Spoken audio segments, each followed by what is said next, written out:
Si vous êtes convaincu comme moi qu'au fond tous les êtres sont différents et qu'il faut arriver à vivre vraiment ensemble en s'acceptant les uns les autres, j'ai un livre formidable à vous présenter qui s'appelle Atalante, Atalante la géante. C'est sorti chez Gauthier Langros, c'est signé Emmanuel Ray et Léo Méa. J'ai adoré cette histoire aussi bien pour l'histoire que pour ses illustrations, elles-mêmes hors normes comme vous pouvez le voir, puisque cette famille adopte Atalante qui est un personnage avec des formes tout à fait disproportionnées qui ne ressemble à personne. Vous voyez, très grande, gigantesque, avec des cheveux bleus, raides, mais elle va être immédiatement adoptée par sa famille. Ça se passe très bien avec ses parents d'adoption. En revanche, elle est différente et tout ce qui est hors norme, eh bien, ça suscite le rejet, ça suscite la crainte et c'est exactement ce qu'elle va vivre à l'école. Alors bien sûr, elle va essayer de se transformer. Quand on se sent si différent,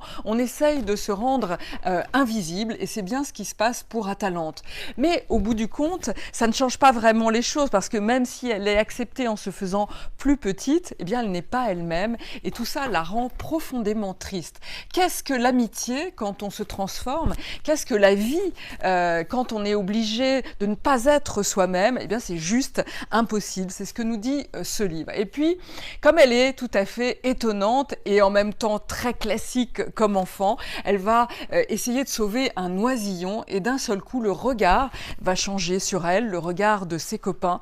Et c'est toute une vie qui s'ouvre parce que quand on a la chance de vivre à côté d'un personnage hors norme, eh bien on est obligé d'oser, donc d'être créatif, d'être audacieux, c'est ça, oser, et on voit la vie différemment. C'est un livre haut en couleurs, formidable, qui s'appelle Atalante la géante, et je vous le recommande très chaudement.